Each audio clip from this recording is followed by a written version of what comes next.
Hello, ladies and gentlemen. Hello. Oh my god, it's another delightful, spiffing, wonderful, and entirely laser focused, I'm so cold. I can't do it.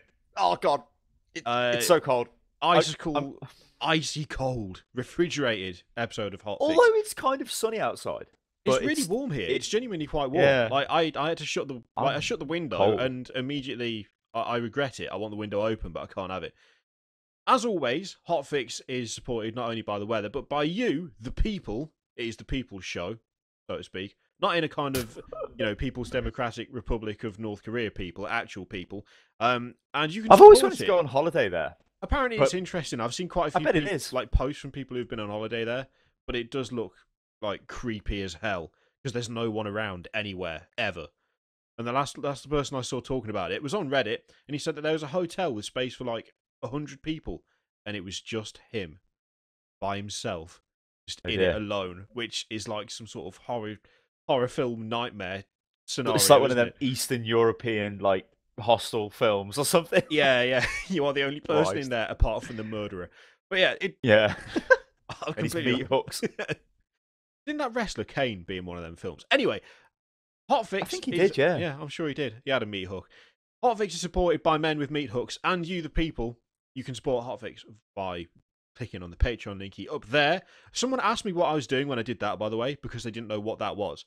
I don't. It may be that they were watching on mobile, but if you're on a PC, at least up there, and I think it works on mobile now as well. I think it There is a works on little. mobile. There's a Yeah. little information button. If you click it, then it takes you Click to here. our Patreon site and page Want site. to know more? You want to know Yes. more, and also obviously if you click down there in the description, then it will also take you to Patreon where you can pledge your Indeed. undying love and support. And I do have some shout outs, Mr. Kirioth. So I'd like to Excellent. shout out Owen Larkin for the beautiful support and also Death Guard for life. Thank you for the support. Because, Quality name on Death Guard for life there. I wholeheartedly approve, even though indeed, it is heretical filth. if you do support us on Patreon, you will get a shout out on the next Hotfix. And of course, this supports Hotfix and Pubcast, the greatest podcast that I've ever graced. The ungrateful bastard that is YouTube. And of course, we will shout you out even if you are a traitor and a heretic. So there's Yes. also that. We actually have a bit of like actual news this week, which is nice. There's a couple of things that is kind of interesting. First thing, because we don't talk about Destiny often enough, and I know people keep getting irritated at us about it, is the To be fact fair, I that haven't played Destiny for like a week, so does that? I But I just played Blood Bowl, and well, no, I played Battlefront, but whatever. I'm moving on. So this is the news that Destiny has joined the vast number of games with microtransactions. So Oh my god, the shock! I am so it's shocked. incredibly I shocking. can hardly believe it. I think didn't we say when we read this during the week that the shocking thing wasn't the fact that it was happening, but that it took this long. That it's like why was this not a thing ages ago? It probably should Yeah. have been. And Well, I mean, this, oh, Jesus Christ, Destiny, the ultra bloody monetized game. Let's make an addictive game and then just sell you content all the time. Why didn't it have microtransactions? I know this sounds terrible. There's probably people sitting out there like, what the fuck, Sty? Why'd you want it to have microtransactions? No, I'm just saying it is like ideal. Like, I mean, yeah. that thing which boosts you up to the max level. Well, not to max level, boosts you pretty close to the max level. Like, why are they not selling that? No, because they decided to sell emotes to begin with. Well, what? I'm sure that the boost would be more profitable, boys. I would buy the boost. I'm not gonna lie. I would buy Well, the there boost. you go. I That don't. bastard would buy it. I don't even. I wouldn't, because I've got an OP Titan Well, from yeah, the fucking sun. I'm stuck Why with a would I? fucking shit hunter with his shit bow that doesn't do anything. Yeah, I would do that. I mean, I'm playing the game a load. Although, admittedly, I'm in a slightly different position. I would do that because I'd be happy to spend that money because I haven't actually spent any money on Destiny. So other Yes. people might not feel the same. Like that, I'm in a kind of unique position in that I didn't actually pay for the Taken King, or the Dark Below, or whatever the other one was called, House of Wolves, or in fact the original game. So for all the time I've invested into it, I haven't actually given anything back, which could well influence my happiness to do something like that. Yes, but you've bought most of the WoW expansions before Blizzard started giving us those, and True. you Yeah. still would. I think you did actually, didn't you? Buy a boost for that or something? Yeah. I got So I got the 80 boost. Like, this comes back to the whole thing about the change in situation, which obviously we know Mr. Kirioth's got a kid on the way, and Mr. Kirioth is not a child. Like, we're like late 20s now. We're not Yeah. wankers. When we were early 20s, the thought, I think, of buying a boost was ridiculous because we could just grind it out. Oh yeah, And you like just play in a it. day, we'd be like, yeah, well, probably in World of Warcraft, in a day, we'd be like max level. No, but we would like, you're sort of don't really want to spend the money on it. But now, because you've got more money, basically, you just sit there and less time, more money, less Yeah, time. You're like, I want to play this game, but I'm sick of playing as this class. I'm going to pay the money. Now, I've had loads of problems with this kind of thing before. With when I played EverQuest 2, again, so I'd be like in my early 20s and whatever. The notion of buying a character was just disgusting. I mean, you could do yeah, it. You could buy characters off like websites and stuff. There were like crazy auction places you could go to, but it was disgusting. It was like, no, that's terrible. You'd level your character up. The thought of then buying actually off the game itself a pre-made max level character is like even more disgusting. That would be like, that is disgusting, and most people would agree with that. But as gaming trends change, and I think it's fair to say in terms of MMOs, the hardcore first generation MMO player, which might have been our age and above, was very much hardcore. I'm not going to stereotype people, but I totally am. Ultra neckbeard, total addict. ultra neckbeard. Yeah, they would never pay for that. Never, right? Yeah, So that's never going to happen. But the generation that grew up with WoW, they're different because they're not your standard old school MMO player in a sense yeah, of like ultra neckbeard. Like they're more, it's more mainstream, isn't it? So I think that they're more inclined to spend the money as they get older because it's like, why should I waste time? I mean, if you think about it this way, use WoW again as an example. If I wanted to play, if I had some friends who play WoW, yeah, and they were on a server or something, well, they'd obviously be on a realm, and they needed a priest or something, right? I could go and buy a priest at max level and play with them, and they could gear me up, right? yeah, Instead of me having to sit down and play the game on my own, which I'm not going to do because I don't have the time for that to level up. So there are like, I think it has become more acceptable. I'm not saying it's good, but I think it's become more acceptable. But in the example of Destiny, I don't know why they didn't just have it anyway, because Destiny's all about maximum cash money. yeah. I mean, And and the what? thing that gets me with this is that it's like they're selling emotes and stuff, which is like in a way totally pointless because I don't think most people really give a damn about emotes, if I'm honest. It started out with like they did the legendary edition, and everyone was like, "This is bullshit." You know, I've been here since year one. Why can't I get this? Why do I have to buy the game all over again? And they were like, "Oh no, you'd be able to. We'll sell that stuff as like a separate pack or like a something that you can Oh, get so they yourself." said they would actually sell the level boost thing. Well, no, they haven't said that. But this is the thing: they said they'd sell the exclusive stuff for the collector's edition. This Yeah, isn't that. This is like different stuff. This is it's like just random this stuff, is like isn't it? other emotes as well. I think it might contain some of the stuff that the collector's edition did, but this is like other things too. So they're kind of taking what they've said and going a bit different with it.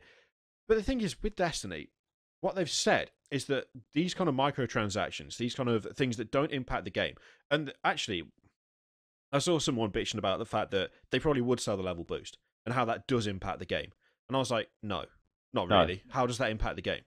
How does that change anything? Because you've still got to grind for your gear. You could get, and also if it only boosts you to 24, you've still got to then level to 40.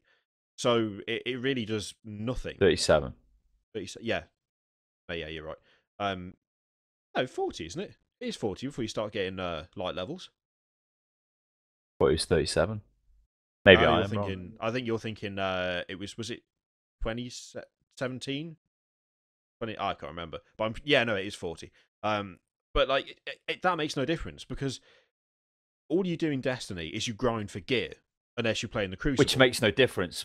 Yeah, yeah. Which honestly, when you're like the whole point of the grind to get to max level in Destiny isn't that much anyway. It's not Yeah, like it's some sort of, oh god, it's not like some rite of passage because once you get to the top level, right, the nature of Destiny is if you had a top level character, you could give him the weapons of the character you've got now and just fucking yeah, have the light level basically. Well, okay, not including class specific stuff, but you could boost yourself that way. yeah, How yeah. I just in the sense of that game, I don't see how it's a problem No, with I the don't think boost. it I don't is. see, and I think that they should be selling it.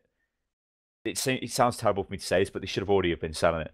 Yeah. Have they said how much this stuff costs, the emotes or whatever they're selling? Well, I'm just having a quick look here, and I can't see specific prices for how much it'll be. And They have said as well that one of the reasons they're doing it is that they want to use the funds taken from selling this stuff into producing free DLC. So instead of you getting like a DLC pack every couple of months that costs like $30, you'll get like you might get that still, but you'll get a smaller, Wilga. like a smaller one Yeah. with like more quests and missions, which will be like not exactly free because the community still has to pay for it. They're just paying for it in a different way. But you, as someone who say doesn't want to buy anything, like you've got what you want. You know, you've got whichever class you're happy playing, or 2 classes. You've already leveled those. You don't want any dancing emotes. You don't want to be able to salute in a fancy way.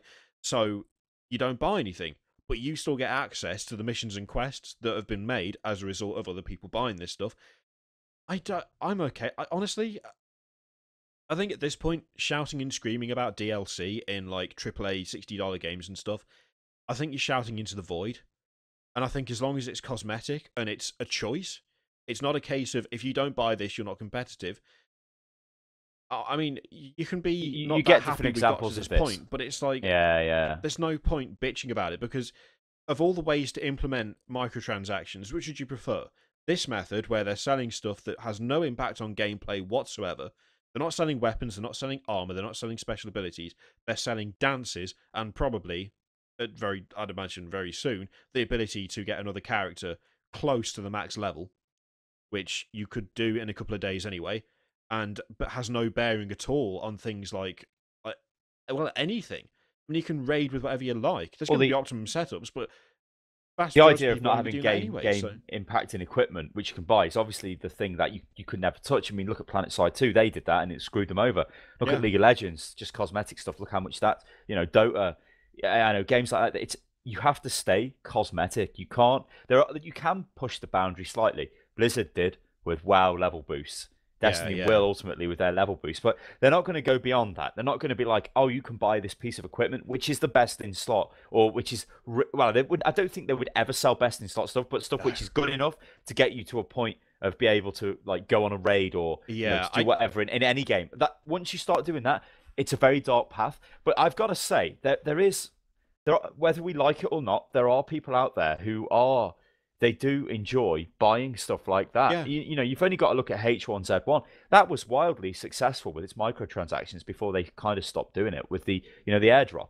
It was wildly successful. I read reports of that saying it was great and that they were loving it Daybreak because people will pay for the chance to be better than somebody else because that's what people are like. And, I think these people are cabbages and I don't know why you get enjoyment out of that, but it's the same mentality as the people who go and buy hacks and aim bots and shit because it's like, haha, I'm beating you and I've paid money. And I like that is where gaming becomes totally shit. Everyone has to be on a level playing field. If you want to look different and pay for it, that's cool. If you want to, boost your character to max level so you can just do whatever, that's cool. That's what Path of Exile did, wasn't it? All of like Path of Exile. Path of Exile is a good example of this.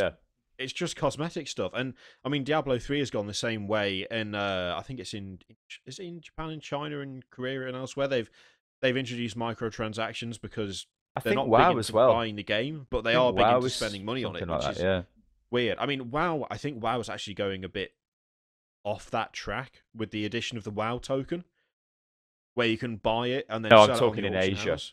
In Asia, I'm sure they've got free-to-play things going on. Yeah, I think they have, but it's like for WoW in the West, I think they're actually kind of starting to lose sight of it because I know things like mounts, you can buy a mount in WoW, but if you don't have the appropriate skill, you cannot use it for flying, or you cannot use it for the really fast flying or flying in Northrend or whatever. But then they introduced the WoW token, which just meant that you could spend like what 20 quid, 15 quid, and then put it on the auction house, and someone would give you thousands upon thousands of gold for it, because then they can use it instead of paying for game time, which for the people who are absolutely grinding out in the game and just play it all the time, it means they're playing for free, But it kind of does impact the economy, and it does also mean that someone else can turn up, and if they've got the cash to spend, just be like, oh, I'll just buy a bunch of them, and I'm never going to have to do any sort of grind-related activity in WoW ever again, because I can just fund it. Although, if people want to spend their money that way, and it doesn't have a...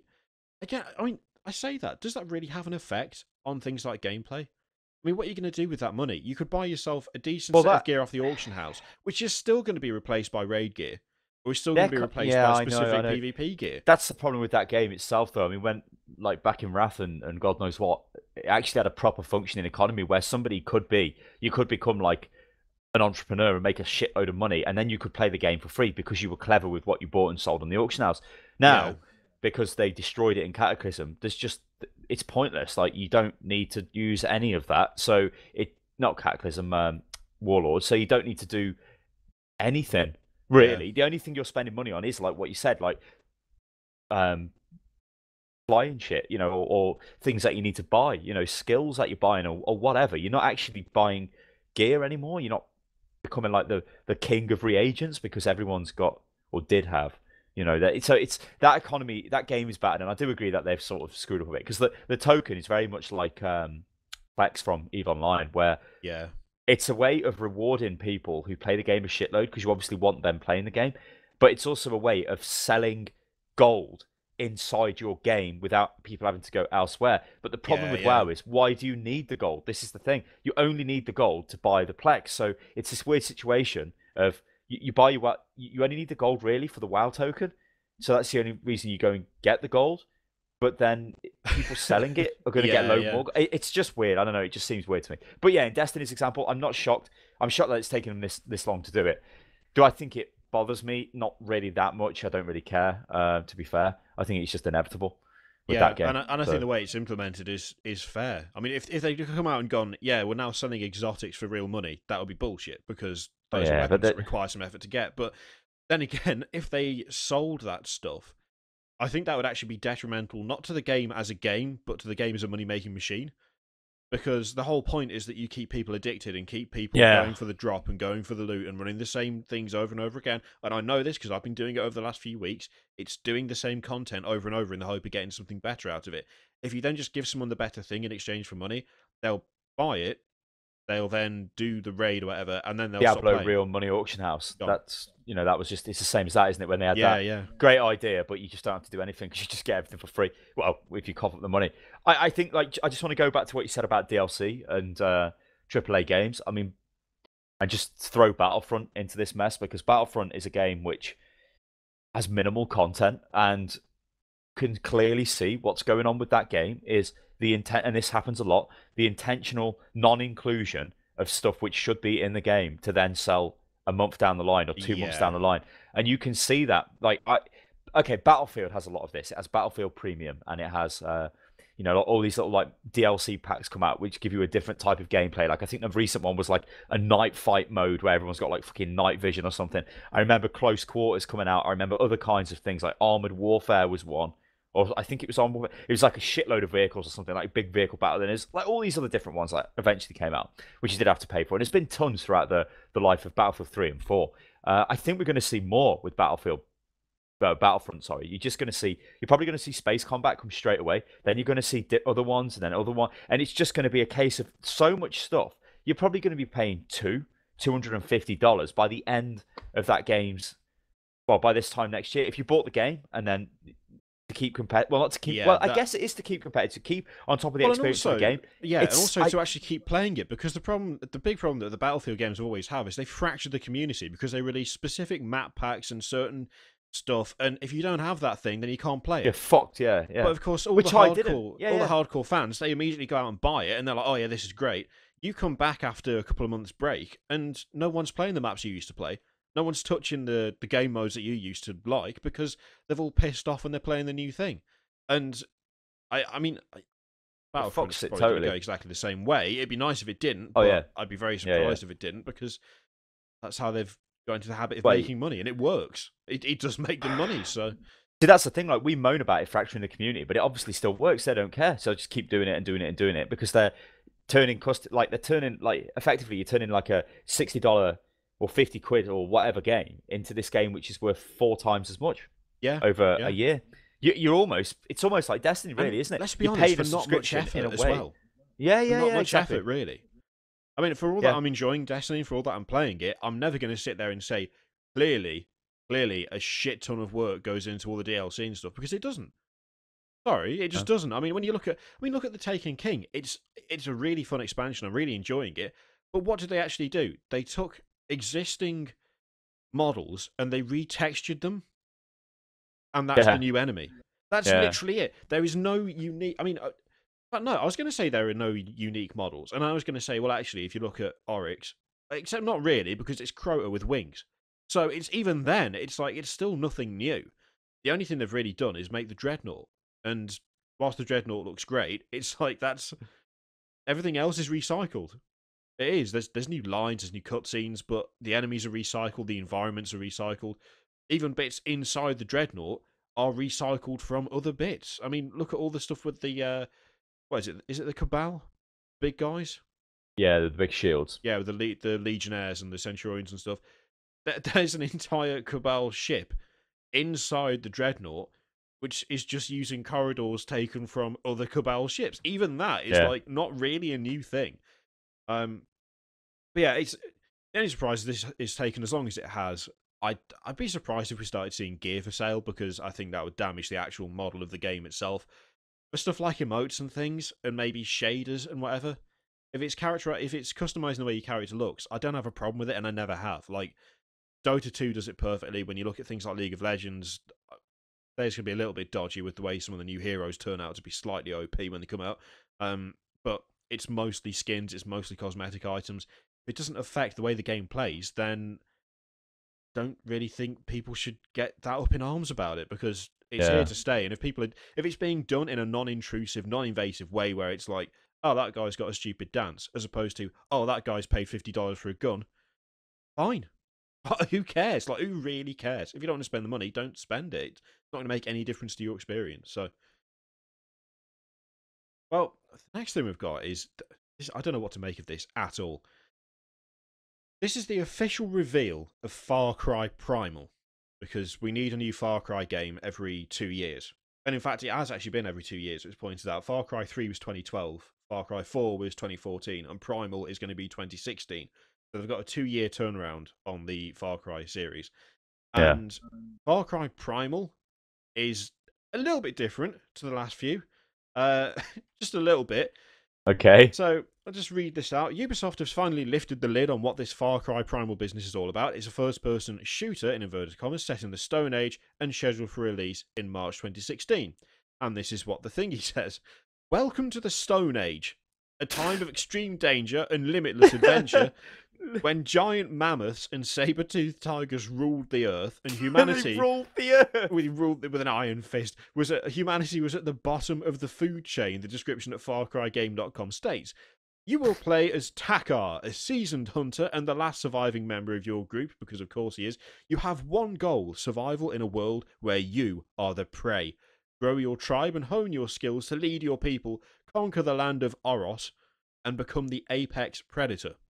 Encounter a cast of memorable characters who can help push back the dangers of the world. Oh yeah, it's hang on. How long is it gonna be until we see a trailer of some like crazy caveman? It'd be like fucking Freddie Flintstone, going crazy on the side. Because I mean, we have to have a crazy character. You'll have to climb That's up a giant exactly tree. the same. No. The crazy character bloke, it's got to be exactly the same as the pirate guy from Far Cry 3 who started it all, as the crazy Min guy from 4, and he'll be in this, and he'll be like some insane guy who lives in a cave who probably fights saber-toothed tigers with his bare hands or something fucking stupid, then grounds down their bones and sniffs them up his nose because he thinks it's a cure for cancer. I have to admit, there will though, be trees to climb. Yeah, well, obviously you'll have to climb a giant tree to be able to see what's going on, because that is in every Ubisoft game ever. You know what? It's easy to hate because it sounds like a fucking stupid idea, and it does. I'm sorry, but it does.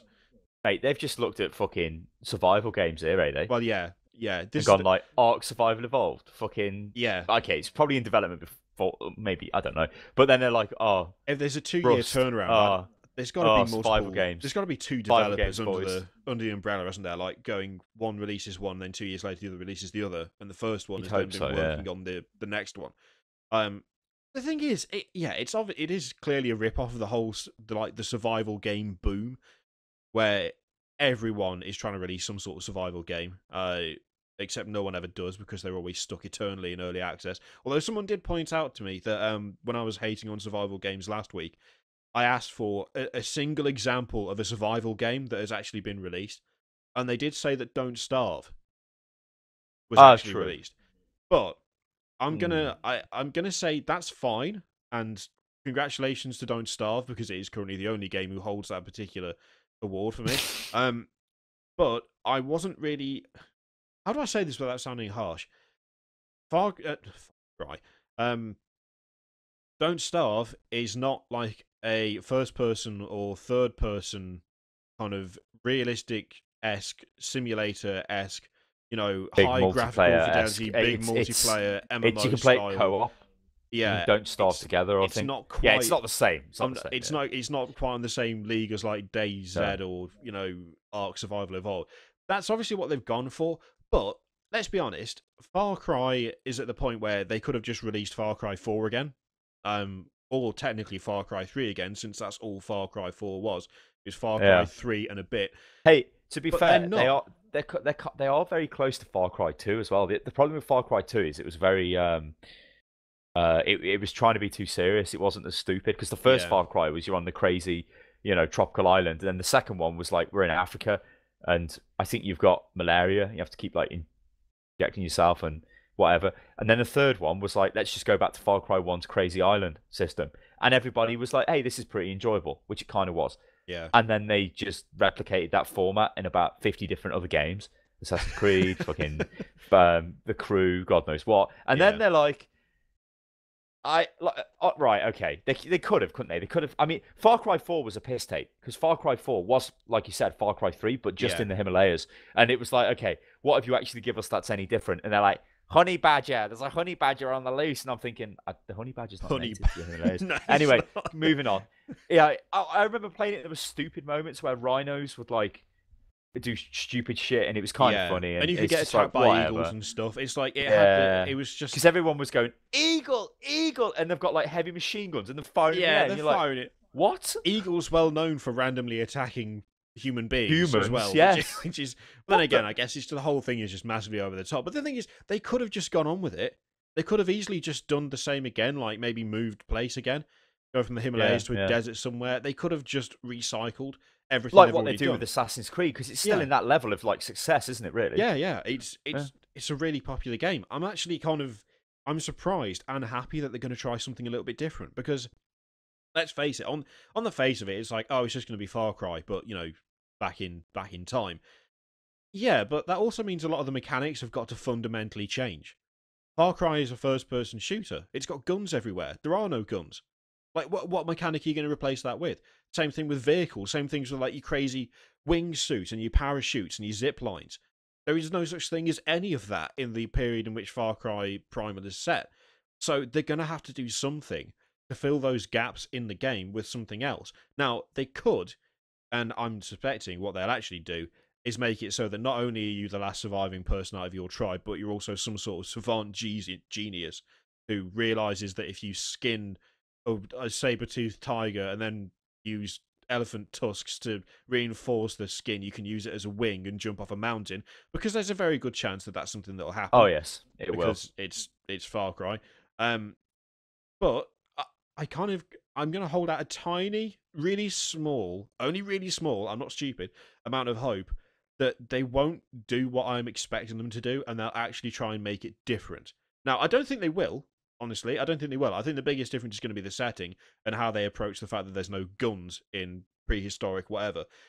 But it would be really good if, having already taken the step of not just making Far Cry 3.25, having already released 3.15, they actually, they did something different and special and unique, because it's a big like risk. Blood Dragon. Yeah, like, yeah. When I mean, I don't think. Yeah, usually I've got a cup with Blood Dragon on because Ubisoft sent it me back when they liked me, but they don't anymore. Blood Dragon was that's one of the best standalone DLC things that's come out in ages. I mean, that was just like that was a total piss take of itself, and it was really quite funny. And it's sort of like, where's that gone? Like that, yeah. creative direction behind that, the people who were involved in that, where have they gone? Because then we got Far Cry 4, which I thought was really fucking boring. Like I played it for like 2 hours, and I'm like, yeah, I'm really bored now. I can't be bothered with this, because you look at the map and there's just endless fucking things to do that you don't care about. Obviously, not in the sense of The Witcher and probably, hopefully, Cyberpunk 2077, where you've just everything is a fucking wonder to take part in. It's beautifully crafted. I mean, The Witcher, I know I'm going off tangent a bit here, but The Witcher's that game cost 70 million to make, Witcher 3. the same as Metal Gear Solid 5. Yeah. Look at the diversity in Witcher 3. But anyway, yeah. So I am happy that it is not just another fucking stupid run around a big large area with a gun. This time we're in the Sahara Desert or something ridiculous. It is interesting that they've gone this route. Like you said, it's going to be weird because I don't know what. I mean, beyond a spear and possibly a bow, what else are you going to actually have? Well, yeah, this is. You're not going to have like different types of fucking arrows, are you? Like an explosive arrow, and No. I mean, just please don't tell me he's going to invent fucking gunpowder or something. Surely they. You know, surely I was expecting like you'd be a guy who's come from the future somehow into the past and you've got to survive. That's what I thought when I first seen it. I was like, because the IGN Turkey leaked it, although they didn't really. They just put out earlier to get the click views. Click views. Got to get them click views. But yeah, I was like, this is going to be a guy who's gone back in time, surely. You can't just be a caveman. Because like you said, is he some sort of caveman savant who just fucking suddenly realised how everything works? And he's like, I'm going to build this. I constructed the world's first car made out of saber-tooth bones. It's like, I really hope they don't go like that stupid way with it. I mean, they have also talked about the fact that there's going to be, they say various... but hang on, I would take a stupid game. If it was stupid just for the sake of it, it would be funny. But if it's trying to be serious but then stupid as well, that does my head in. By accident. Yeah, I can't take that. They're making a big deal about the day-night cycle in the game. So there'll be various interacting systems, some of which will be greatly affected by the day and night cycle. I don't know. It's a bit tricky when you don't have that much information, and of course it's only just been announced, so that they haven't sat there and released a load of stuff because they're still in the point where they're kind of. Oh, that's the thing.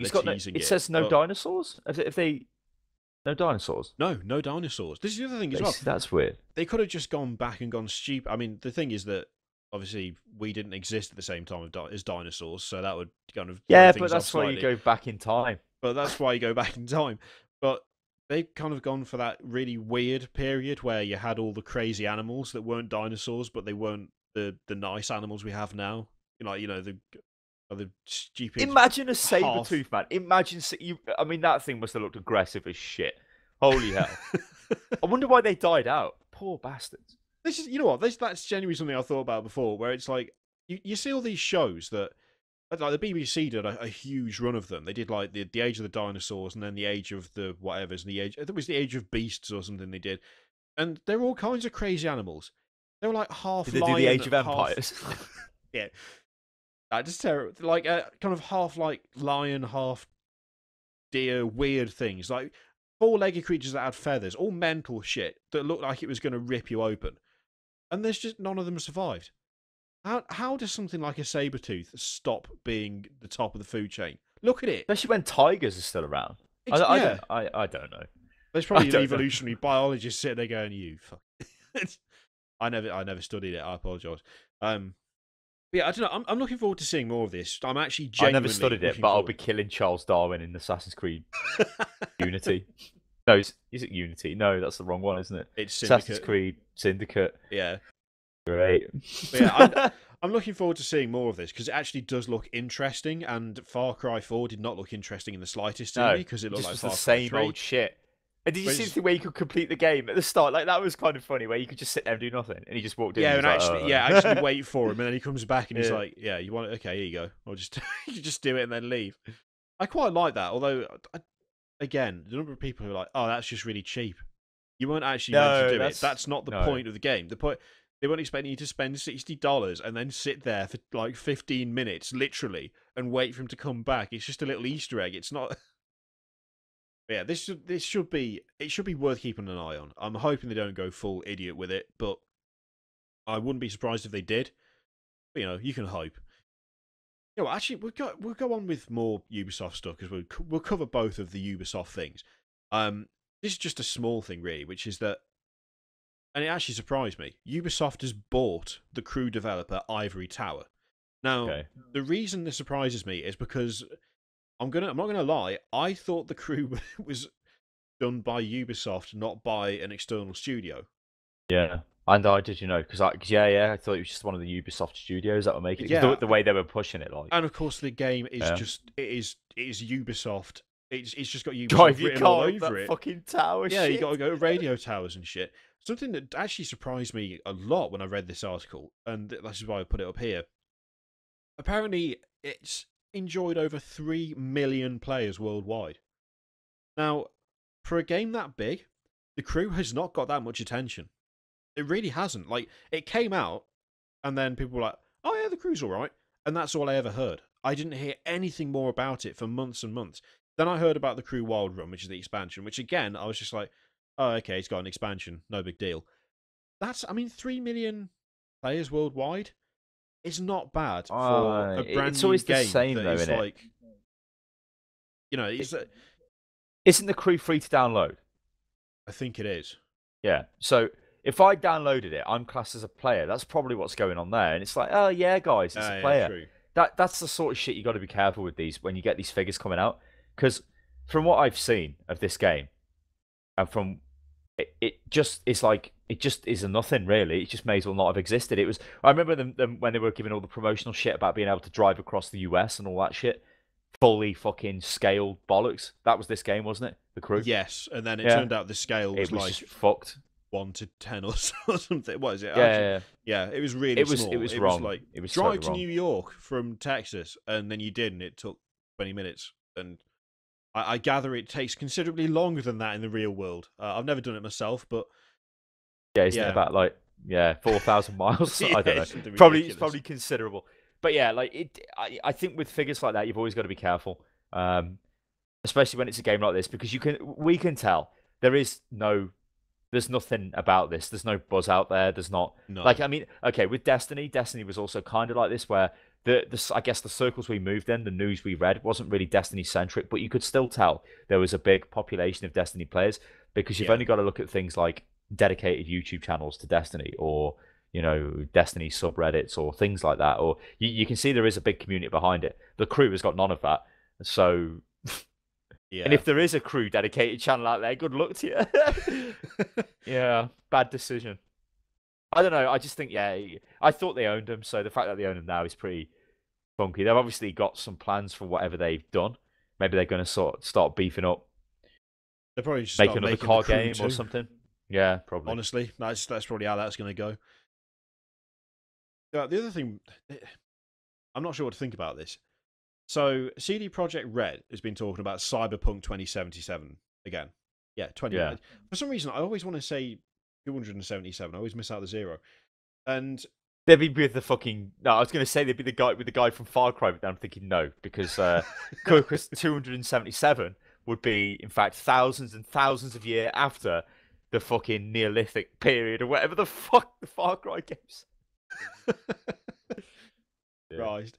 But CD Projekt Red have said that Cyberpunk 2077 is bigger than anything CD Projekt has done, right? Please, The Witcher 3 is already too big. I know, tell me about it. So, this is from Rock Paper Shotgun, and there's details about Cyberpunk 2077, CD Projekt Red's long in the making sci-fi RPG that will, so far as no be their fault to The Witcher 3 Wild Hunt, are rarer than miracle cures for wartime Russian biotoxins, which is an interesting analogy to make. Even rarer is the slightest implication of a release date. However, CD Projekt Red are happy to reveal that this is no mere experimental size project.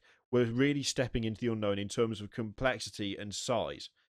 This comes from a short interview between MCV and CDP's visual effects artist Jose Teixeira, however you pronounce that. Cyberpunk is far bigger than anything else that CG Projekt Red has done before, he claims. Far bigger. I think it's bigger. Do you think it's bigger? I think it's bigger. So, honestly, what do you make? I mean, I'm someone who played a bit of The Witcher. I didn't play a huge amount of Witcher 3, simply because, and I think I've said this before, the sheer size of that game just intimidates me. I'm never going to be able to complete it. And every time I started playing it was like, I've got an hour. What do I do? Oh, I could try playing The Witcher 3. But I knew full well that I can't play The Witcher 3 for an hour, because I'd have to sit down and play it for like 2 or 4 or 6 or something. And even having done that, I would never ever complete the game. Ever. There's no chance. There's literally no chance of me having the time to complete The Witcher 3. The idea of playing something bigger than that, to me, is just like, Hang on. I think what's gone on here is Witcher 3 is wildly successful for wildly successful. I think CD Projekt Red have basically installed themselves as the best RPG producer, right, of modern current games. Because people are going to be like, no, Bethesda, fucking Morrowind, Skyrim, oh, Fallout 4's coming. Okay, whatever. Of the latest games that are coming out, Witcher 3 is like the best of this year's RPG and of the last couple of years games that have come out by far. Now, why is it the best? Well, it's got good writing, the graphics engine's nice, the game works okay, and it always keeps you interested, even though it's vast, its scale is vast. Everything is different. Like I said earlier on the show, like it isn't like, oh, go over to this guy and he wants 10 underwater monsters killed. You know, it'll be go to this guy and his family's been murdered by the thing, and then you then find out a bit more about this, and eventually then you get to kill these things, and you got to do this, that, and that. It's not simple. I think they've realised that complexity. Well, it's not really a case of realising it. All of the reviews all point towards this as well, and everything everybody says. The complexity of the game is what makes the game great. It had no right to succeed, that game, because it's a game which is adult. It's not childish fantasy. Yeah. It isn't like Dragon Age Inquisition is, where it's borderline, where it's not like, you know, it deals with some right heavy stuff, Witcher 3 does, and you think, okay, that's going to cut the market down, but actually what it did is it made everybody in that market buy the bloody game because it was so damn good. And I think what they're going to do is apply the same mentality to Cyberpunk, but for some reason they want to make it even bigger. Now, I don't know whether that's a good idea, because making it the same size as The Witcher 3 would probably be okay anyway, because it's in the fucking future and it's totally different. Yeah. So to have like a bigger game just seems like crazy, because it's already massive. And The Witcher 3 has had an expansion come out recently as well, which gives you even more shit to do. Yeah. Please. I played the game for like 70 hours and I'm nowhere. I think it's almost like they're approaching it as a competition. But the thing is, it's a competition they've already won.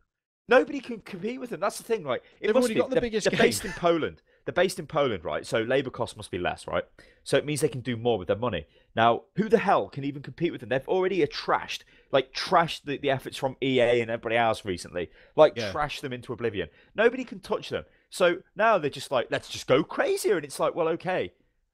It's a strange thing for them to come out and say, I think, because it wouldn't matter if you came out and just said it's the same size as The Witcher 3, or you didn't even mention the size. Or, well, no, maybe you do. It's the same size as The Witcher 3, but we're going to do this and this.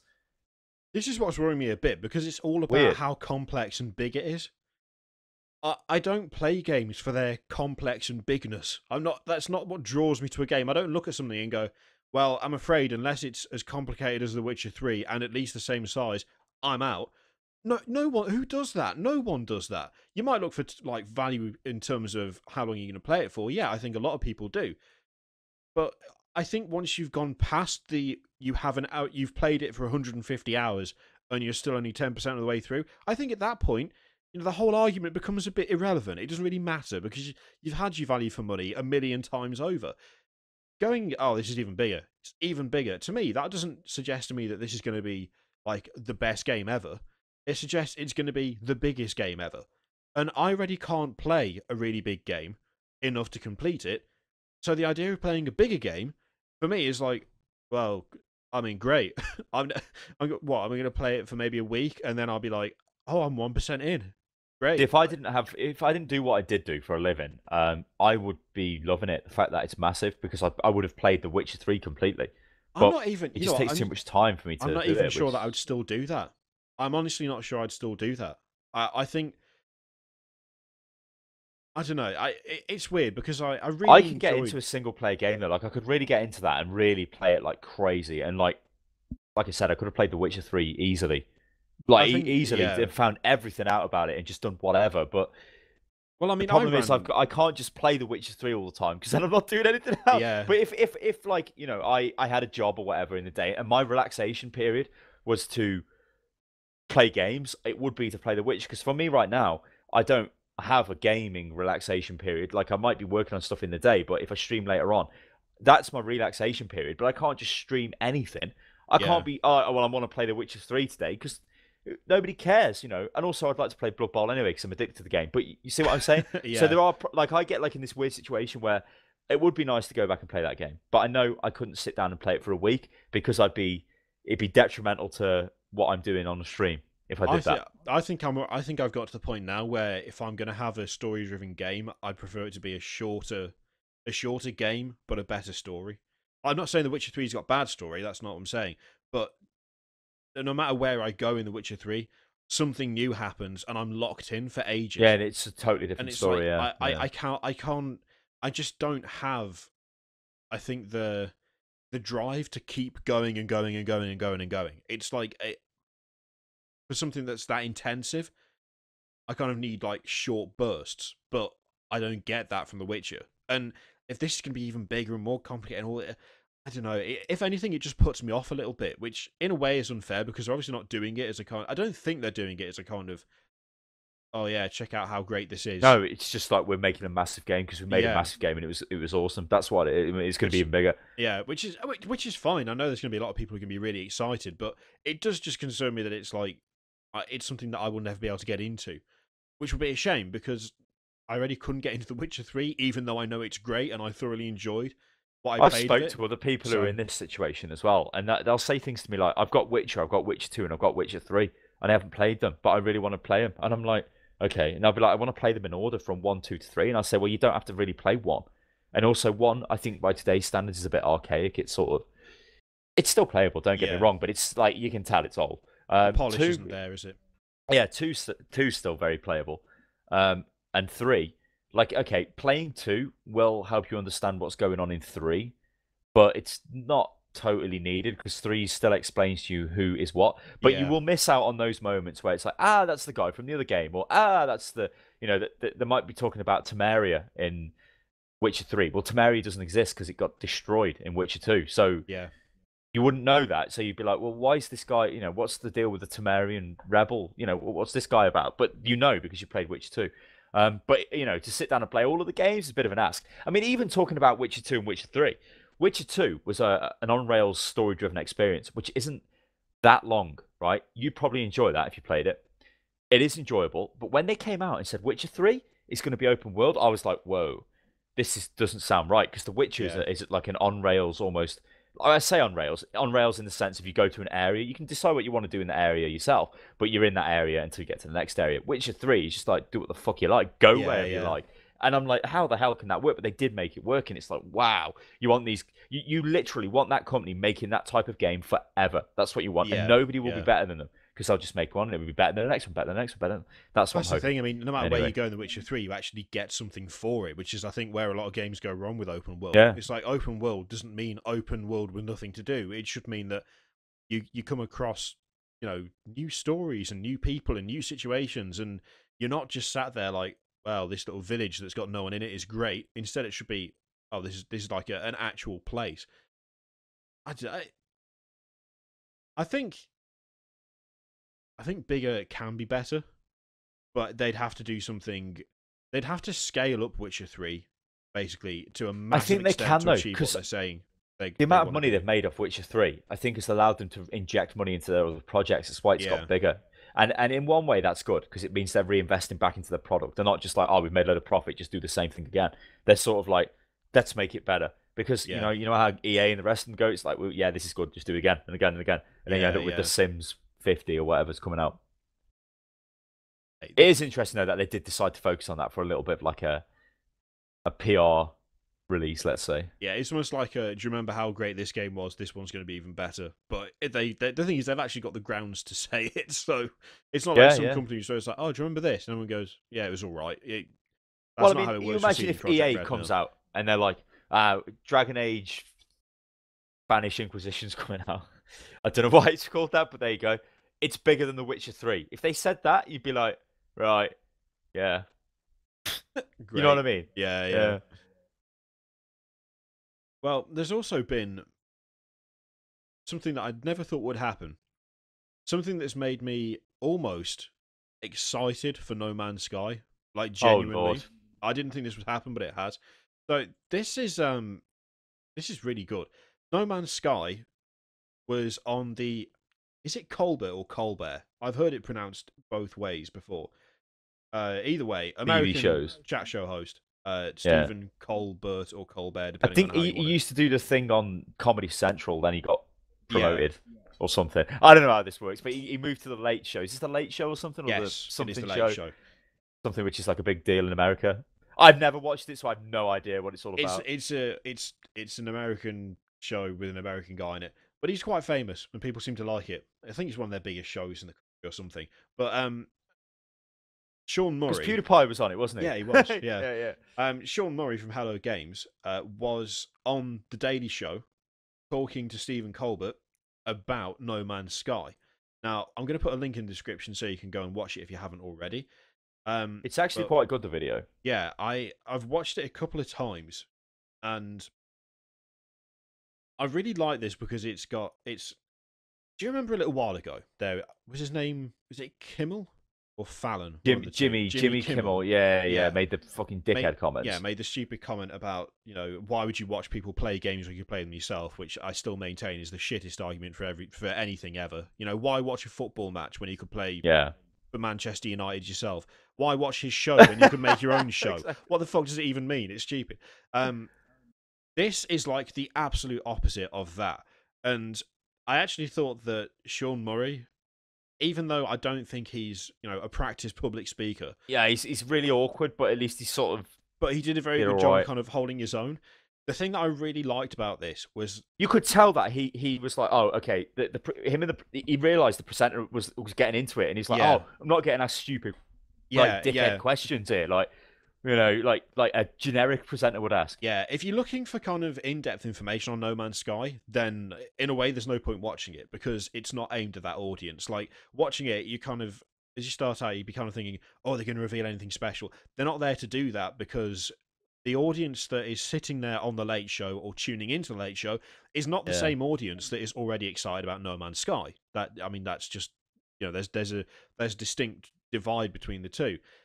But the way that they showed the game off and the way he was presenting the information, I thought was just really, really good because gaming is still, for some reason, and I don't know how this is even possible, it's still seen as like a niche thing. It's still seen as not a big thing. It's still seen as like... I agree with that. Because the fact that this is on this show, you would not see. When they had like the Jonathan Ross show or whatever the fuck they've got on now, that never has gaming sections on. Never. They would not have a section on there, right? Because you imagine the people who'd be watching that. I'm not saying like, let's just say our parents would be watching that type of show. They're sitting down watching it. If something about No Man's Sky came on, they'd just be like, a game. And then it's down to what the presenter does and what the show does to say, this isn't just a game. This isn't just Call of Duty, because that's all they know. That's the only game they've ever heard of, because it's plastered everywhere, or FIFA. Or and then Destiny. They might be like, I understand why people are interested in games. But as you said, it is not. Gaming is this massive worldwide multi-billion-dollar industry. And yet it doesn't get attention from the wider world because it's not seen as something that's particularly big or something that is almost seen as culturally irrelevant, even though it's not. It's like a defining part of just the culture of our generation and obviously the younger generation, and then the one that comes after this. They're all going to be growing up with this kind of thing. And you're right in what you say. When you look at things like Call of Duty and Destiny and whatever, you see the adverts, they might see like an occasional spot or something like a Super Bowl advert or something. Those are a big deal. And you don't look at that kind of game and go, holy shit, look what this guy's created. Because you've already seen it. You've already seen this advertising everywhere. It's plastered all over the place. It's a guy with a gun shooting other guys. It's not impressive. Whereas when Sean Murray is sat there talking to one of the biggest personalities on American television about how it's a small group of people. He said there's only 10 of us, and we've developed a system where the game uses the computer to generate the planets, and it's all based on maths and we've made our own periodic table and stuff. And he made a comment about how there's like 18 quintillion star systems or something, or planets in the game, and you wouldn't be able to visit all of them. Like, you wouldn't even discover all of them before our own sun in the real world burnt out. Yeah. That's kind of extraordinary talk, isn't it? It's like, what? Oh, is this guy for real? Has he just said that? You could hear, like, if you listen to the clip, you can hear people when he zooms out of the planet that they're on to the star system and then zoom out. There are people gasping because it just keeps going and going and going. And I really liked it because it was overwhelmingly positive, but it wasn't overwhelmingly positive in a I'm being paid to be nice about this kind of way. It was just because there seemed to be a genuine enjoyment of what the guy was saying from Stephen Colbert. The audience were really receptive and suitably impressed when someone says, "Yeah, we've created an entire universe, but Yeah. there's only 10 of us," because that is pretty damn impressive.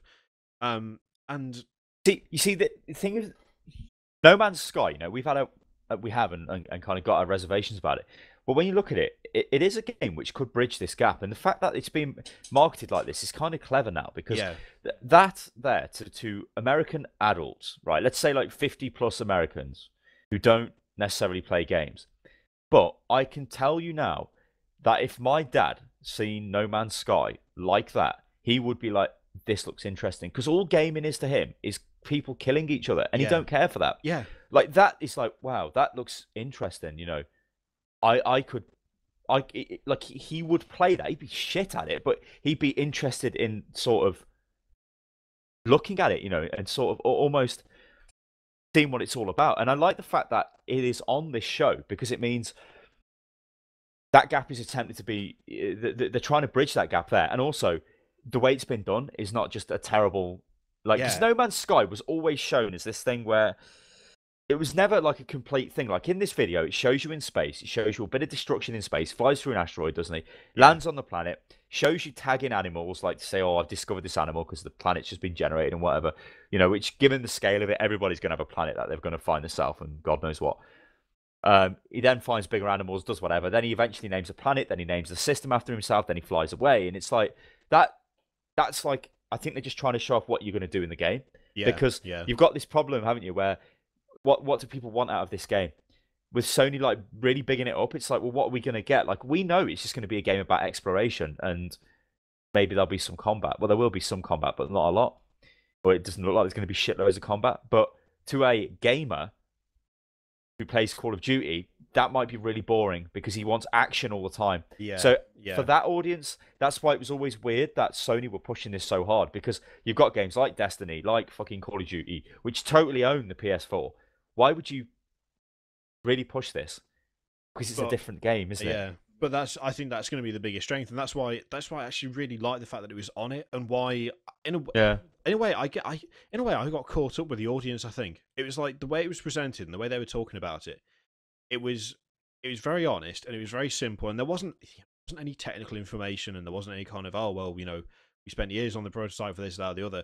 It was literally just, "So we've done this thing where we made this universe, which by itself is pretty impressive. The way it's generated was impressive, even if like the technical details weren't there." And the person he was talking to, who was clearly not of the generation you would expect, or the type of person you would expect to be enjoying that kind of game, is not only receptive but actively enjoying talking about it. If we could have more games like that, I'm not saying like just space exploration, but more games where rather than running around with a gun shooting people, or kicking a ball, or running with a ball, or playing basketball, or or just driving a car, you had games that had an extraordinary premise to actually show people who are not gamers. Surely gaming would go up in public perception, because it wouldn't just be, Yeah. "Oh, he just sits in his room all day killing strangers on his Xbox." Yeah, It yeah, would yeah. be, Which is always the stereotypical thing. It always comes around to, you know. Yeah. Instead, it would be, "Oh, he's just flown around a solar system and he just showed me this animal he's found." I mean, I'm not sort of playing down like the importance of games like Call of Duty, because they are obviously, whether we like it or not, they are like culturally important games, but they also act as a severe barrier between people who enjoy gaming and people who know nothing about gaming, because what little they know is constrained to what they've seen in adverts and what they know their cousin plays, or what they know their kid plays. And Yeah. all they know is that kid's seen Black Ops 3 and wants Black Ops 3. That's what they know. But gaming is so much more than that, but they don't get to see it. So, I mean, things like this, like No Man's Sky, appearing on a mainstream television show that has got a host that is, recognized all across the US, that's a massive step forward. And people just seem to be approaching it as a kind of, "Oh yeah, it was pretty cool. I can't believe they managed to get it on Colbert. That's cool." it's more than that. It's actually important. Like, it's actually a step forwards for gaming as a whole, because it's still seen as like the shitty little upstart of the entertainment industry. It Well, still that's the is. thing. Like when you go back to the older, like the things I was saying, the Jonathan Ross shows and whatever that goes on, always got film stars on there. You can Yeah. load them up, you can watch them, and it would be like, here's Tom Cruise, here's fucking Tom Hanks, and all these big stars. They obviously think it's worth their time to be on the show, or their Yeah. managers do, you know. Yeah. So, but there's never no like, oh, here's the guy from whatever games company showing you his game, because that's just would be like ratings collapse. It'd be like, no, what the fuck, nobody wants this, because as you say, it's always seen as the little bastard child, which I guess can link us into the voice actor thing if we were Yes. ever. Good lord. Oh, That's baby. good lord. Oh, The baby. segus Oh, are they're off the hook today. Except that was the only one we've had. Uh, so we talked a while ago about how the the video game voice actors union thingy people were talking about going on strike. They yeah. want better conditions, and they want, various things that they've written out that I cannot remember what they were off the top of my head. But now it's actually happening. So voice actor strike has been authorised. 96.5% of union members voted in favour of it. So last month, a slew of prominent video game voice actors voted to go on strike through the union SAGAFTRA, or SAG-AFTRA. That strike is now authorised, with a whopping 96.52% of union members having voted in its favour. It is important to note that the referendum result does not mean that the members are on strike. Rather, it gives the National Board the authority to declare a strike, SAG-AFTRA noted in its announcement about the results.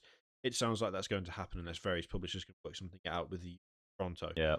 So What this is doing, this forces publishers to do something, and if you don't do it, we are going to 100% strike. That's what's happening. yeah, So it forces them into a position of like, this is what they want. Okay. Now, after I read this off, it makes me sound like a goddamn mug for doing what I do with my voice and getting paid. Well, I get paid millions, but oh wait, dollars. Moving on. The Screen Actors Guild. This is what they want. Okay. The actors want royalties for games, right? I think that's pretty big. They I think also want... that's fair, because don't actors get royalties for films? Or does it depend on the contract? It would depend on the contract, because I'd imagine the contracts are quite complicated, because you can get things like merchandise and profits put into contracts as well, and all kinds of stuff. I would say wanting royalties for the game sales is it is your voice, but I don't know whether I agree with that, because you've been hired to make something for them to put in their game. So why should you keep earning money off it? It's like I don't know, but contracts are contracts, whatever. They also want stunt coordinators for motion capture shoots, which I think is kind of funny, because expecting the voice actor to do mocap, See, he's just there for his voice. Yeah, because I remember that. I want to know how many voice actors are actually in a position where they're being told to do mocap, because that's not what they do. They're voice actors. They're not. And a lot of this implies because if they're doing mocap, they would just be actors. Yeah, they're acting a lot the of this scene, implies that they don't know what's actually going to happen. They just get hired and they turn up and they've got no idea what they're going to do. Yeah. And suddenly they're mocapping and screaming and shouting and doing God knows what.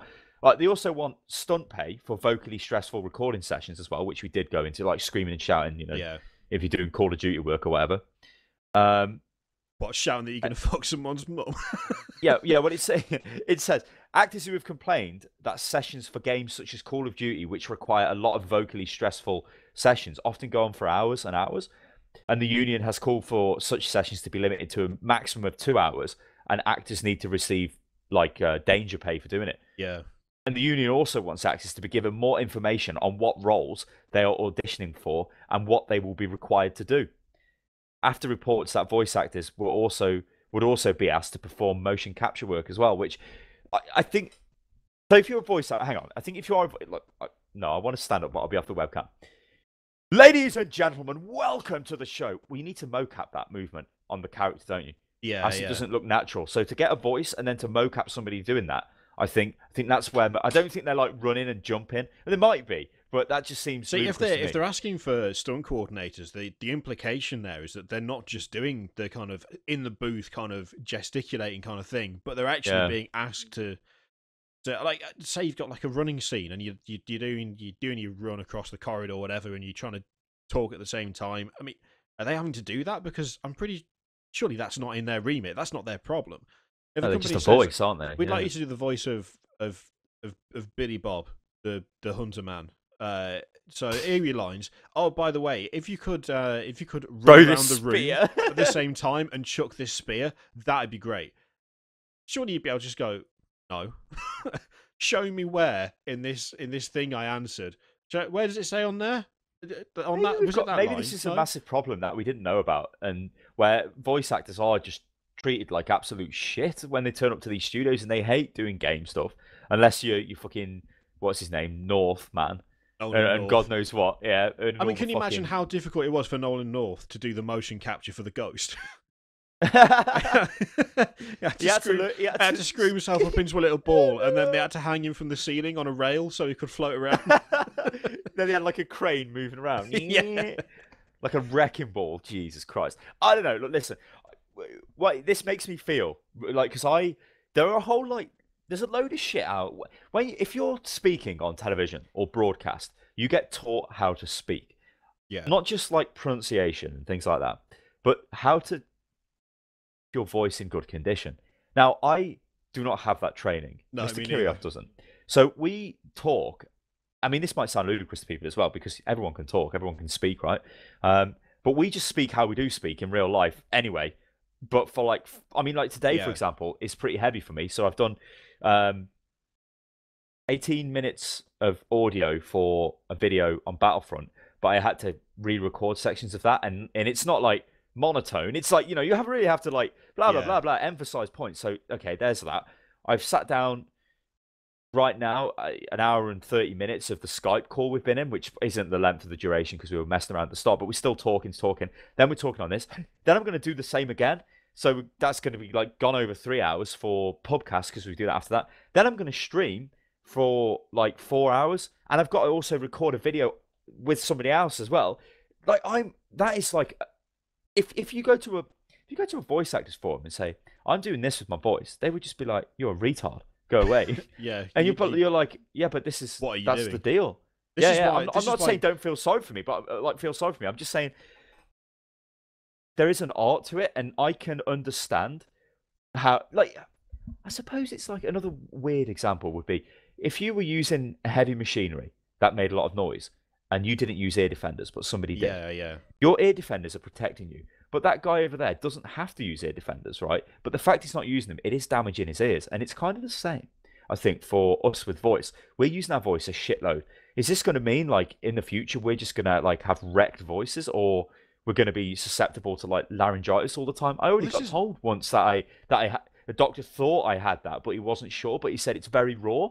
That's because I just kept talking. Yeah. You know what I mean? This is why generally speaking, you don't stream on a Thursday. I mean, you are this time, but generally that's because I didn't yesterday. Yeah. But generally speaking, you don't stream on a Thursday, and we don't tend to record videos on a Friday, and there's a very good reason for that. It's because by the time we've done setup, by the time we've done testing, by the time we've recorded hotfix, taken a short break, which we usually end up talking to each other during, because sitting there in a Skype call, mute, saying nothing, is just weird, and conversation comes up anyway. Then having done podcast, and then talking about like what we're going to do over the weekend, or maybe what we're going to record next week, or what's going up on the channel over the next couple of days, you're talking like 5.5, sometimes 6 hours of just constant talk. Now, if you think about when you go to the pub or something with your mates, or like if you go to a family gathering and everyone's talking constantly, you get home and your throat is raw. Like, it hurts. Your voice hurts. You don't want to talk. You go all hoarse and you can't really talk properly. The next day, you still feel kind of like that. It's not quite as bad. Now, imagine doing that on like almost a daily basis for a good maybe 4 or 5 days of the week. I can absolutely. When I first heard about the voice actor strike, I was like, this seems a bit like bitching for no reason.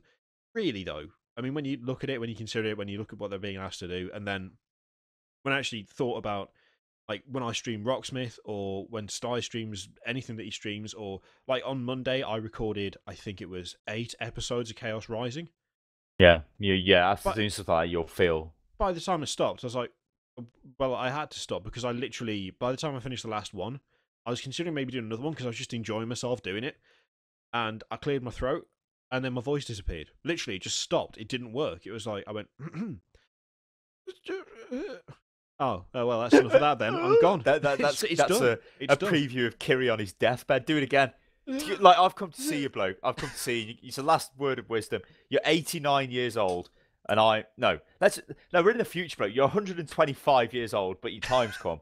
You're on your hover bed, and I've come in to laugh at you one last time. Bed. Yeah, you're gonna hover in on your Zimmer frame after a catastrophic hover bike accident. Everything hovers. Got hit by a hover lorry. Mr. Kirioth, any final words? I just lean in. I'd lean in. That's my strength. And just go. I love you. What? Run that by me again, and he's dead. You bastard. That must be devastating. Somebody's on the deathbed, and like, come here. Come here. I want to take.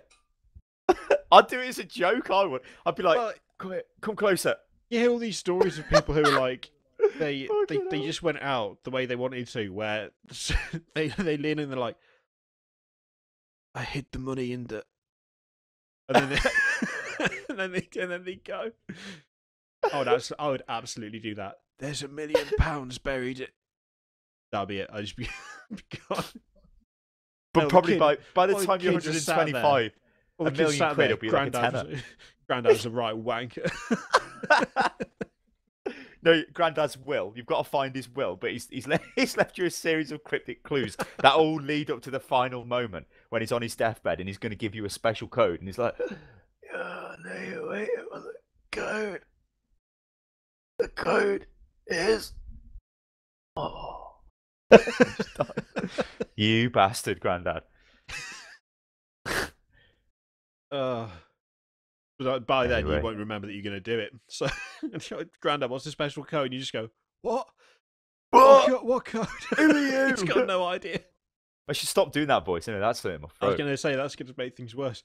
Anyway, voice actors strike actually can kind of sympathise. And it's probably going to go ahead unless publishers do what they ask.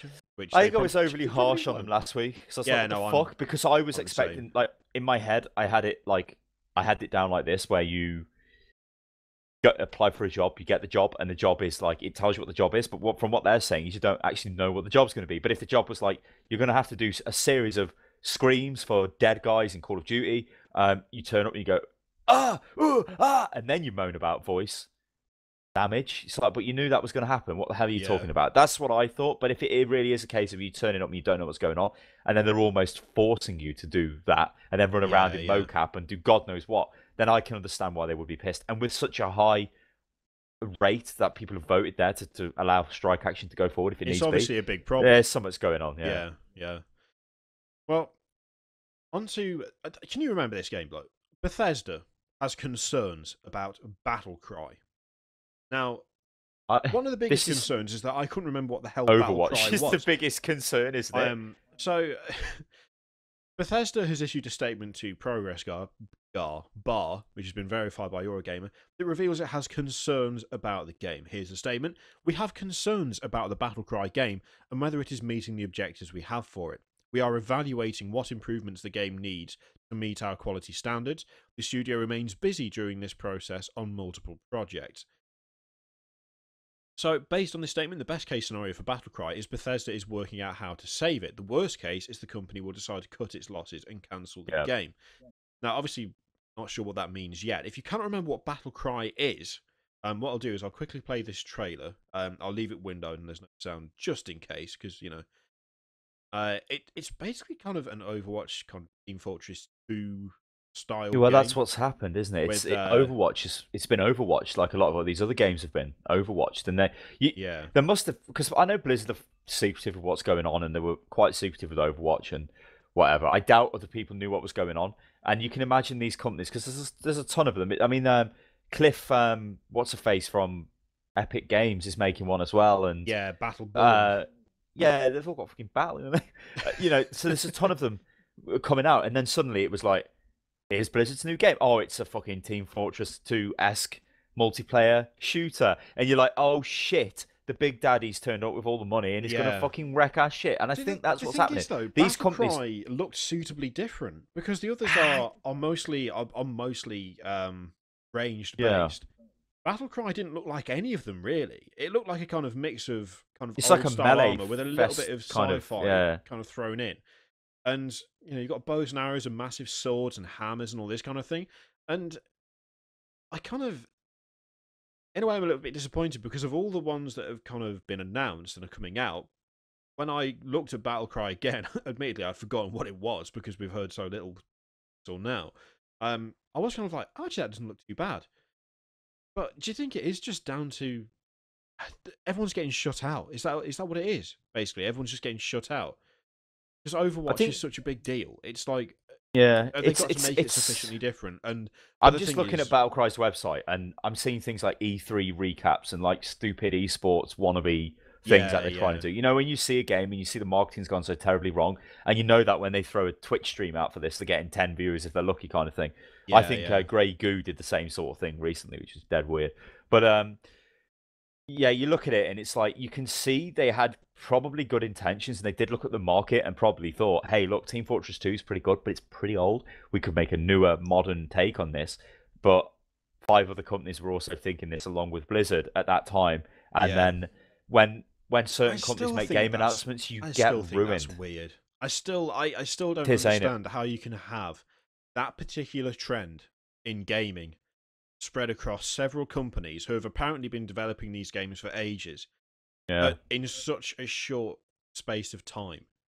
Like we're not talking about like when it was the golden age of RTSs or when it was the golden age of RPGs, or we're talking a genre that has not really been anything for a considerable amount of time, that in a way didn't really kind of, I say didn't exist. I mean, yeah, we've got Team Fortress 2, but the specific way in which like Overwatch and Battleborn or whatever, and what is it, Paladins from the guys from High Res, Yeah. they are Yeah. Yeah, all well, that's like yeah. they are all scarily similar to each other, and for them to all have had the same idea in the same period of time, and then been like, oh shit, other people are doing this. I don't get how that happens. Like, I know there's trends, but trends start somewhere. There is no start for this It trend. must have been well. It must have been a fairly easy thing to identify because these companies must sit down and try and find the next big thing. You know, what Yeah, genre can we work on and make better or whatever. Just like we've seen happen with, I guess, competitive FPS with Counter Strike Go and MOBAs, obviously, where they just suddenly exploded and everyone wanted a MOBA. And I guess before that with MMOs. But if you look at the games as a whole, and you're sitting there as a company, like game genres, and you think, what genre is out there which was popular, but we can actually make better? If you look and you look and you go far enough back, you do come to a point of Team Fortress and then Team yeah, Fortress 2, and you're like, okay, so I think it's like 2007 or something, Team Fortress 2, something. It's pretty old. something like And that. then you're like, you know what? This is popular and it still is kind of popular now. Maybe we could reinvent this with some like MOBA elements in. So there's like teamwork Yeah, and we can go down this path and we can try and do something. And I think what is scary is a lot of them seem to have the same art direction with the kind of animated, animation style, cell shaded yeah, almost yeah, style yeah. thing, like which Overwatch has got going on and Paladins has as well, I think, and some of the others. It is weird that it all sort of converged at the same time, but I think on the other hand, it's still. I don't think it was that difficult to kind of work out this was a genre that somebody could take advantage of, and everybody was racing for it. Unfortunately, well, we know Blizzard what got there happened. first. Yeah, and even if Blizzard's product isn't the best, it would still dominate it because it's just Blizzard, and there's no. Yeah, The only other current competitor is Team Fortress 2, and it's not the same game. no, It's similar, but they're different. So we'll see. It'd be interesting. I mean, Overwatch could be a complete bag of shit, and other games could be better, yeah. like the Battleborn or whatever the hell it's called thing from the other guy. The fucking It's God Cliff. knows what. What is it? Belinsky.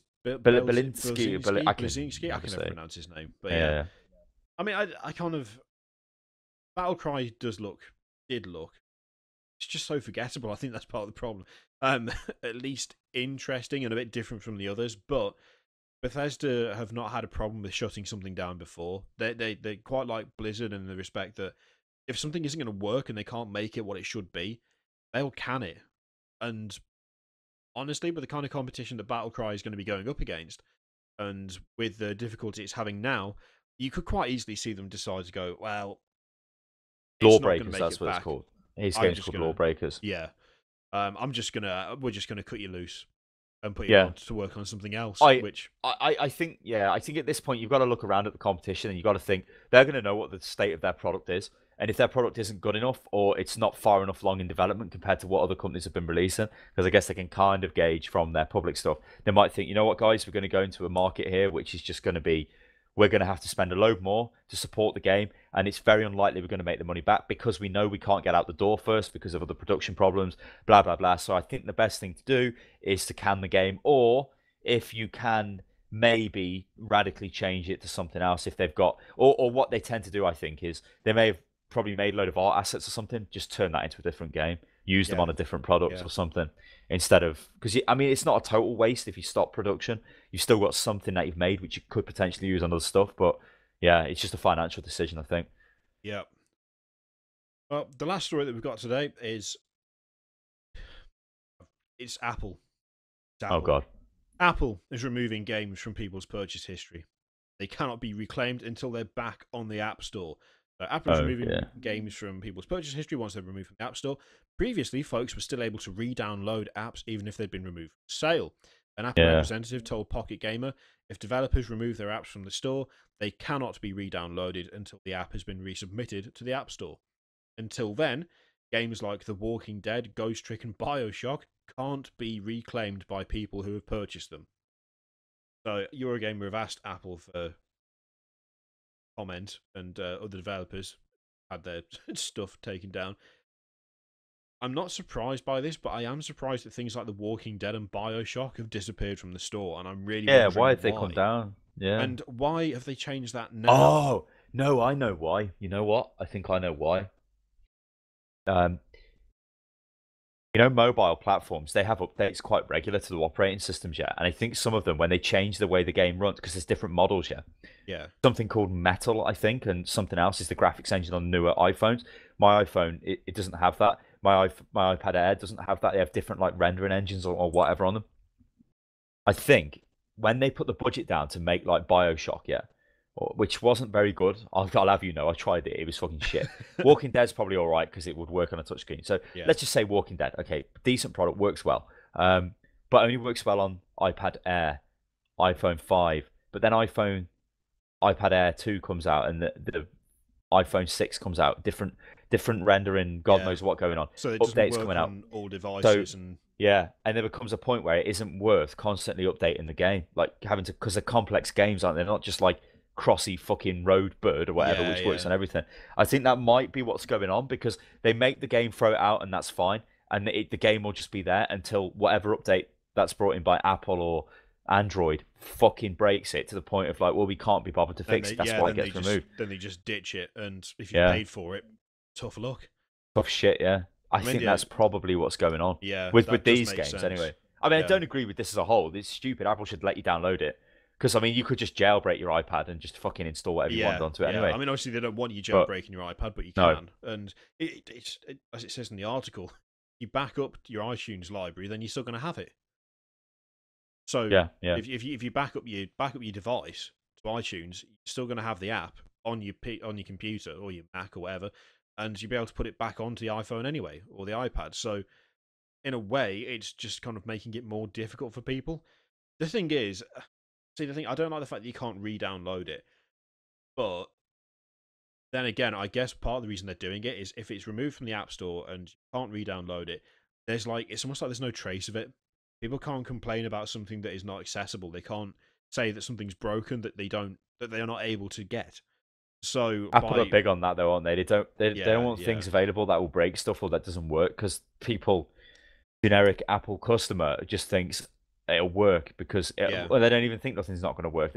They want it to work. That's it. Ease of use, great. This homogenized experience, everyone's got the same thing going on. It's all fine. Yeah, that's great. So then if they were to get a game that didn't work, that's shit. However, with it Bioshock and Walking Dead, you can maybe understand if they don't work, but other games being taken down for stupid reasons, like maybe there was only a license for so long on the music used in the game. When that expires, the game gets taken down. You should be alerted before you buy the game that it's got a shelf life, But that's Yeah, pretty much yeah. the state we're in right now with any kind of digital game. That they can just take them off, and you've got no access to them anyway. And it's like, Yeah, it's true. it's just the time we live in, isn't it? And it's shit. It's totally shit. But what can you do? Back up your iTunes library and pray Yeah. that it doesn't break, basically. Mind you, this is also, I guess, a way of pushing pushing the latest hardware and stuff. So while the game doesn't work on your device anyway, you can't access it, you've got no reason to stick to your old iPad because the games that you bought on it that don't work on the new Well, I one, you don't know can't if get this is a anyway. conspiracy So, theory anyway, but I swear to God, my iPad has gradually got slower and oh yeah, slower as newer updates are mine's installed on getting it. slower. Like Mine, really slow. It used to be since dead responsive, and it's just shit now. mine's still responsive, but since the last update, no matter how many times I close apps or restart the iPad, nothing stays running in the background. Yeah, Like, I've got that. The YouTube app updated, didn't it? Where it's like got a white yeah, splash screen now. It'll load up to the white splash screen with the play button, then it'll just crash the desktop. I'm like, what? And I yeah. press it again. It'll do it again and again. It's fucking And annoying. every time I want to talk to you on Skype, I have to open the Skype app, and it's not running in the background. Like I don't Yeah, get I don't get notifications when you reply to me on the iPad. I do on my phone, but not on the iPad. yeah, The iPad just it just turns it off. And I've been through, and you know when you can see what apps you've got running and everything. yeah. I've done from a fresh from a fresh boot. I've got Twitter, I've got Skype, and I might have like YouTube open. And I'll go to Twitter and I'll be like, okay, let's see if Skype's still going. I'll click it. No, it's had to start up again. Why? There's 3 things running. I've not done anything with Yeah. this since I restarted it. I reckon there's a not even a built-in shelf life. There's an engineered shelf life whereby the more updates they put out, the less reliable the Yeah. device becomes until it's a case of If somebody, buy this. hey, that would be like the VW scandal. If somebody found something like that and were like, oh, look at this, they're intentionally doing like something here to gimp the older devices with newer updates. Well, the thing So is, they've been doing it for forcing you to buy ages. it. Do you remember the I feel like they have as well. bit there? I think was it the first or second generation iPhone when when 3 came out? I think it was the 2 or the 3GS 2G. one, the plastic backed one. Yeah, was it the 2G, whatever it was called? The first one was like a metal Yeah, backed thing, I think. yeah, but I think it was either first or second. When the 3rd came out, the first update the operating system, it just wrecked the others. It just broke them. They didn't work. Like they were slow, they were laggy. Everything took ages to load, and it was just broken. It was a case of guys, what the hell is this? And the response was to issue some sort of patch. Didn't really do anything, and of course people just gave up and bought the new version of the phone, didn't they? They couldn't stick with a phone that didn't work, so they bought the new one. That was kind of. So I remember I still got my original iPhone down here somewhere. I had an iPhone 3G. I did. Yeah, it was the 3G. In fact, I've got it here. At it, iPhone 8. Yeah, that was what I had. Yeah. Yeah, that. If you update it to the last version that you could update this phone to, is completely unusable. I mean, the thing is, the hardware isn't even that bad in it. It's not like it was a terrible piece of shit when it launched, and it's not like somehow it is just broken beyond repair because of what's inside it. But updates that they've released have made it just a laggy, complete mess. I only updated it because I had stuff on there I wanted to back up from years ago. But now it just don't work. It's like, okay, great. I would not be surprised if that's what they do intentionally at all. And it would I think it would kind of be a bit of a scandal, but at the same time, I don't think anyone would be surprised. Just because it's not new. Like that kind of thing happens all the time, especially with Apple products. They just sort of get worse for no reason. And then look at the brand new iPhone 7GS XL giant brick. Buy that instead. Oh, okay, I'll do that. Well, like Android devices anyway. They're not as expensive, and they generally just keep working.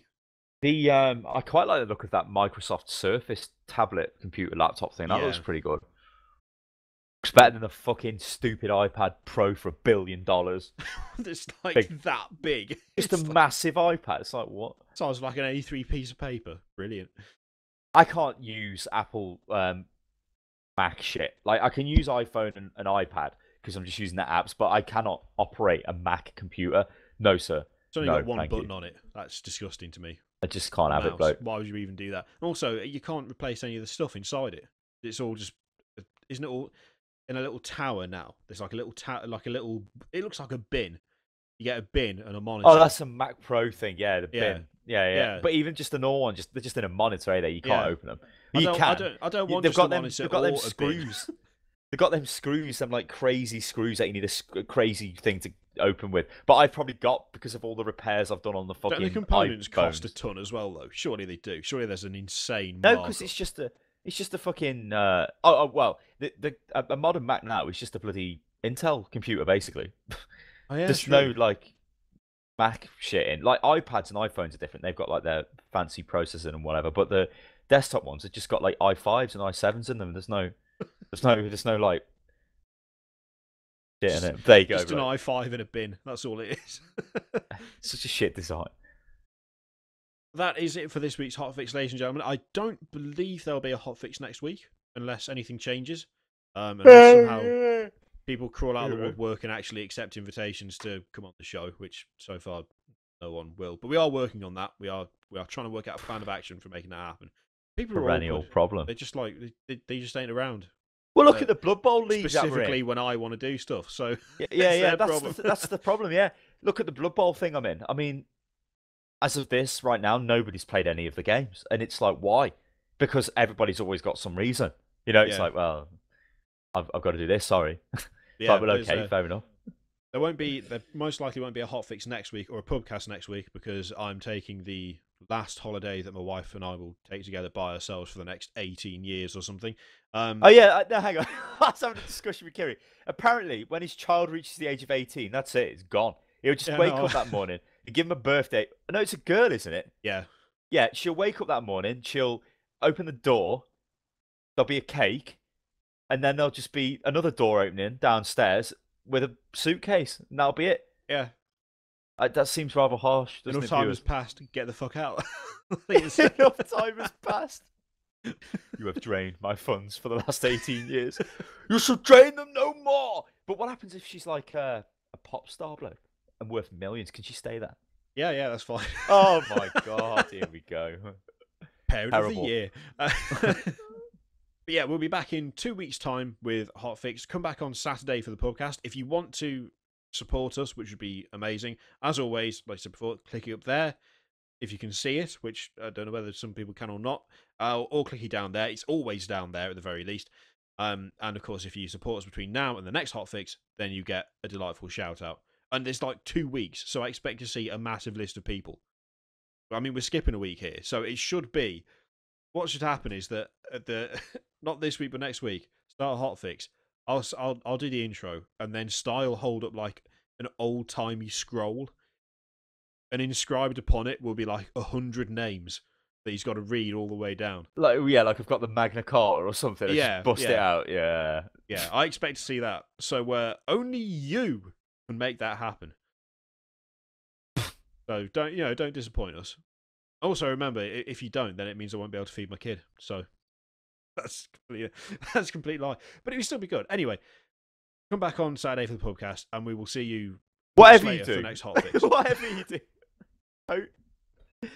Please realise that milk formula or whatever it's not a drink. It is food. Because I have seen.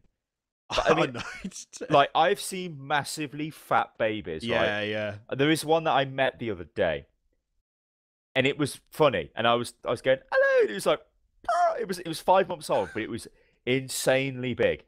The reason why it was big, yeah. The reason why it was big is because the mother was feeding it formula as a drink.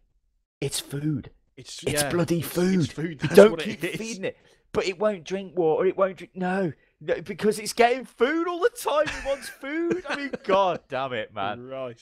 Anyway, there's an amazing baby tip. Don't do it. Don't do it. That. Don't do it, viewers. Don't do it. Also, don't give him mustard. That's bad for him as well. But give him Marmite because it makes the face go funny. It makes anyone's face go funny because Marmite's disgusting. I gave McGee. Nah, it's quality. I had some toasted Marmite and I gave it to McGee. It was in her mouth and she kept going. For ages. Like, you bastard, what have you done to me? I don't blame her. Horrible stuff. That's beautiful, man. We will see you next time, ladies and gentlemen. Style's going to go and eat some Marmite.